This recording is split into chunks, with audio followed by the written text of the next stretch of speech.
নমস্কাৰ, আপোনালোকে চাই আছে অসম সংবাদ ২৪ ঘণ্টা।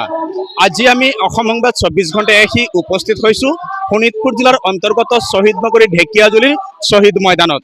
আৰু ঢেকিয়াজুলিৰ শ্বহীদ ময়দানত অনুষ্ঠিত হৈছে ৭২ সংখ্যক ঢেকিয়াজুলি কেন্দ্ৰীয় ৰঙালী বিহু সন্মিলন।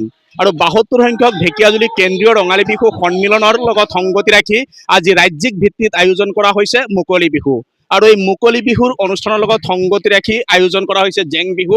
আমি দেখুৱাই আছো এনেদৰে জেং বিহু আজি ইয়াত প্ৰদৰ্শন কৰা হৈছে। সঁচাই সুন্দৰ পৰিৱেশৰ মাজেৰে আজি উপস্থাপন কৰা হৈছে জেং বিহু। আৰু ঢেকিয়াজুলিৰ শ্বহীদ ময়দানত ৭২ সংখ্যক ঢেকিয়াজুলি কেন্দ্ৰীয় ৰঙালী বিহু উদযাপন সমিতিৰ উদ্যোগত আয়োজন কৰা এই মুকলি বিহুৰ অনুষ্ঠানতে আজি তেখেতলোকে প্ৰদৰ্শন কৰিছে জেং বিহু। আৰু আপোনালোকে চাওক জেং বিহুৰ সামগ্ৰিক পৰিৱেশ।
অকুত পালন